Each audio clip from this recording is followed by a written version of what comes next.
Good morning, everyone. Welcome to the Telephonic Planning and Construction Committee for Tuesday, August the 4th, 2020. For the record, the time is 11 a.m. Notice of this meeting was provided to the Secretary of State as required by Texas Government Code. Please note the audio of this meeting is being broadcast live. First, I hope everyone is well and coping with the COVID-19 restrictions. And I'd ask that remind you to please mute your phones unless you need to speak. And we'll also deal with motions the same as we have on our past telephonic meetings.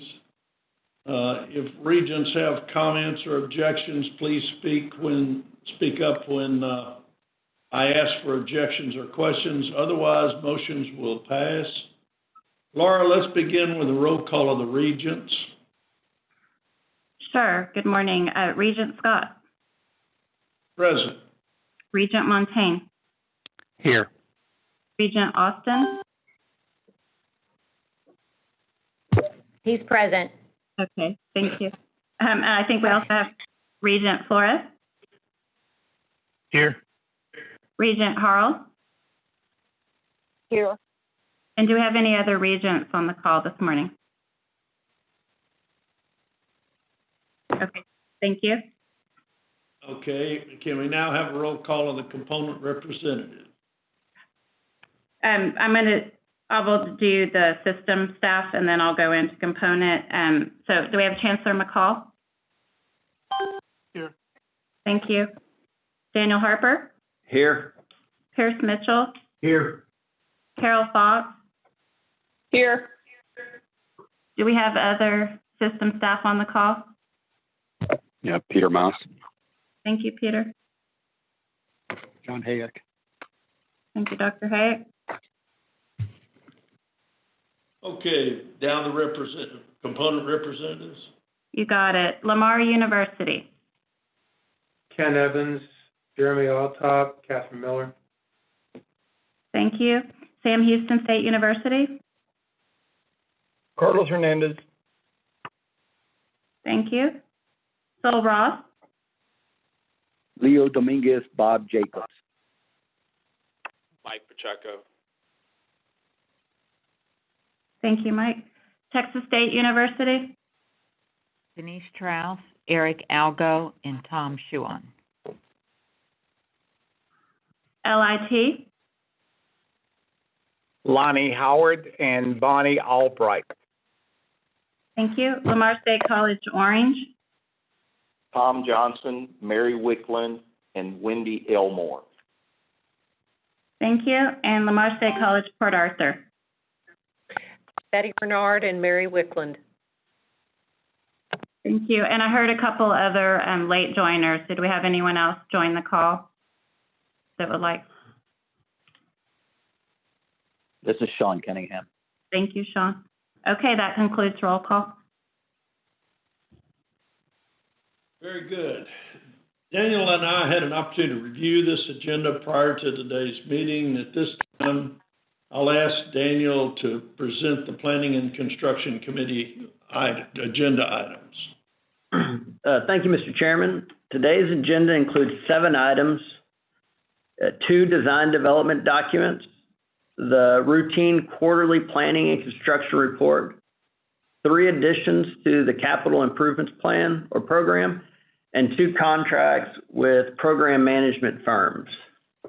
The first item is the Sam Houston State University design development documents for the Ron Mayfridge Fieldhouse renovation. This project contemplates the renovation of the existing 27,000 square foot Fieldhouse plus an additional 3,000 square feet. This is where the athletics department, the football and track programs are currently housed.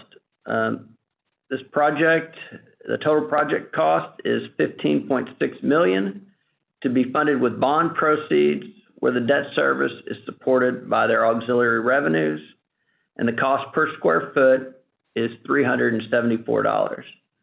The information following the motion includes the rendering, floor plans, and details on the cost estimate.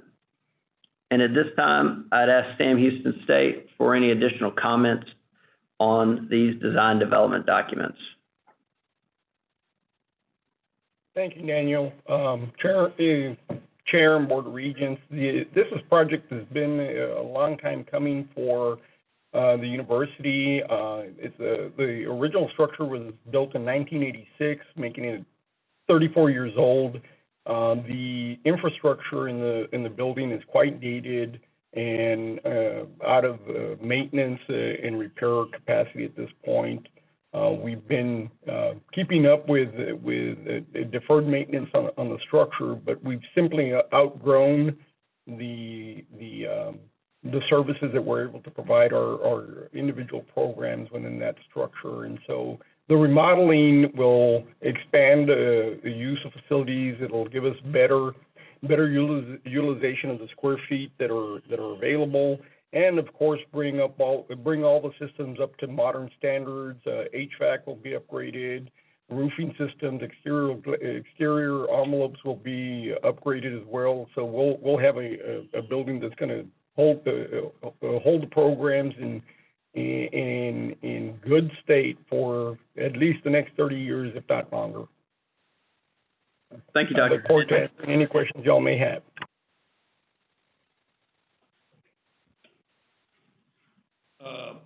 Are there any questions from the regents or objections? Hey, Bill, this is Duke. One of the things that we're seeing a little bit, just so when we look at it, the HVACs are getting done a little different for COVID and things of that nature. So I don't know, what we've contemplated in this, but the projects that we're seeing, everyone is, certainly implementing new air control. So just for whatever it's worth. Thank you, Duke. Can the component please, Sam Houston, would y'all comment on that? Yes, Chairman Scott. We have engaged engineering services in the design of the HVAC systems to be compliant not only with current code requirements, but also to incorporate any safety features that would enhance our responsiveness to any future pandemic conditions. Great. Very good. Any other questions from regents or comments? Are there any objections? Without objection, we'll move this to the full board. Thank you. Go ahead, Daniel. Yes, sir. The next item is the Texas State University design development documents for the University Police Department building. This project contemplates the construction of a new police building on the northwest corner of the San Marcos campus. The facility is right under 14,000 square feet with a total project cost of $9 million to be funded with HEAF funds, higher education funds. Construction is estimated to begin in December of 20 and completed in January of 22. And again, the information following the motion includes the rendering, floor plans, and details on the estimated cost of the project. And I'll open the floor to President Trout for any comments on this item. Thank you, Daniel. And you've done a great job of describing this. I think it's important to note that currently our University Police Department is housed in a building that is right in the middle of the academic core of our San Marcos campus. And we have a plan to move non-academic units out of that academic core as much as we possibly can. So the Nueces building that the police are in, when they move out, would then be used for academic units, but including the testing center, which really does need to be more in the center of campus, and it needs to be more accessible, and this will make it to meet both of those. We're moving UPD then to the western edge of campus on Academy Street. And that also will benefit the police, because right now, being right in the middle of the academic core, their response time in a car can be diminished just because of the congestion that's around their parking lot, whereas over on the western edge, they can quickly leave their building and get to wherever they need to get to. I'm going to ask Eric Algo if he can talk about the HVAC system. Yeah, happy to, Dr. Trowell, thank you. So much of the HVAC in this particular project was designed prior to us getting into some of the best practices with regards to COVID-19, but we are going to take a new look with some of the new sorts of best practices that are coming out. We are also looking at doing those sorts of things in a number of our other HVAC projects on campus, and specifically there are 4 different approaches that are kind of coming out as best practices and as we face the future. One of those, as Regent Austin mentioned, is really centered around zoning and giving yourself more control capabilities, but then also kind of inline treatment sorts of technologies, and those would include things like UV lights, ozone generators, and a system called DHP, or dry hydrogen peroxide. We are currently examining all of those and attempting to implement those in HVAC designs moving forward. That's all I have. Thank you, President Trowell. We're all aware that we're going to have to review some of these issues, and I'm happy to hear that y'all are on top of that. Are there any further questions from regents or comments? Being no questions or comments, do I hear any objection? Motion passes to the full board. Go ahead, Daniel. Yes, sir. The next item is an informational item and therefore does not require a vote. It is the quarterly planning and construction report. This is the routine quarterly report. It includes an executive summary of the construction activities. You will see on page 476, 477 that, again, our construction activity has leveled off in a post-tuition revenue bond world. There's been a slight decrease of about 2% of total active projects.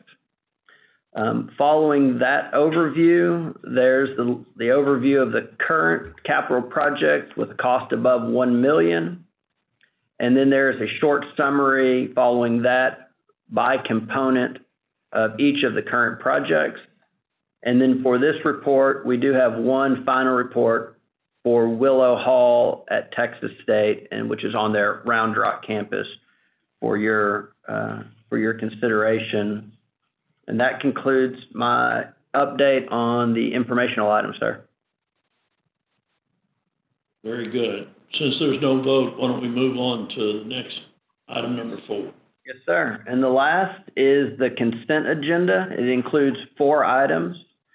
The first item adds the old mill site, aka Kirby Lane renovation at Texas State, to the current fiscal year capital improvements program. So that'd be for fiscal 2020. It's a $1.4 million project funded with auxiliary revenue, and I believe all the regents are very familiar with that site. The next item is for the 2021-2026 capital improvements program. This adds two facilities for Sam Houston State University. It's their Active Learning Center, which is a proposed TRB project for the Huntsville campus. The total project cost of around $60 million.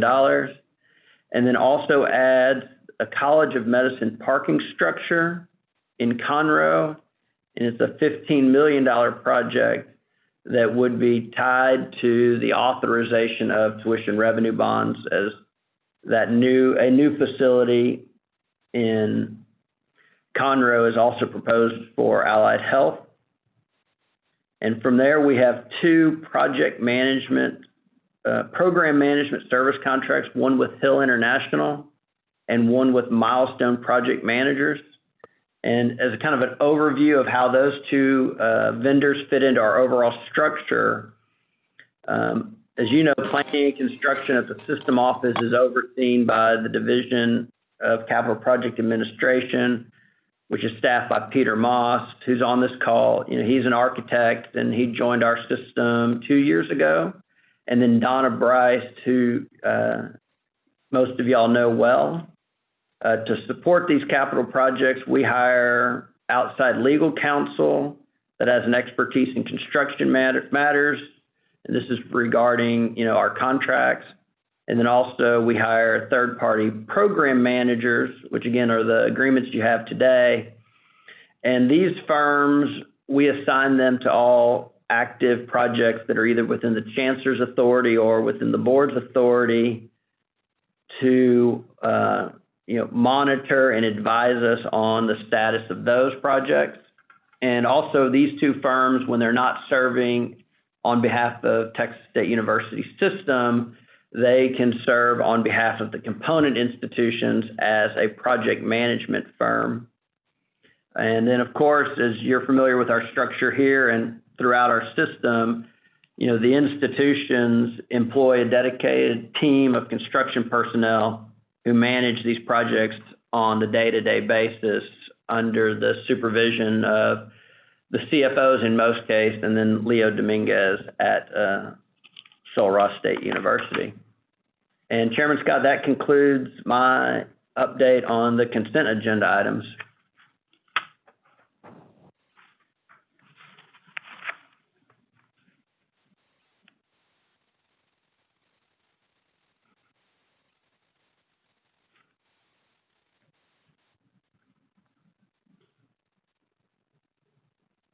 Chair Scott, do we have you? Sorry. Are there any questions or objections from regents?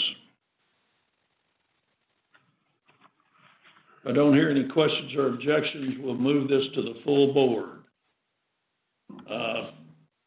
Mr. Chairman, this concludes the presentation of the Planning and Construction Committee agenda items. Very good. Thanks to everyone for calling in. I want you all to stay safe, and we'll look forward to seeing you next week in Conroe. Unless there's some further discussion or questions, this will conclude our telephone conference meeting. For the record, the time is 11:18. And again, look forward to seeing everyone, and please stay safe. Thanks, everyone. Thank you. Thank you. Thank you. Goodbye.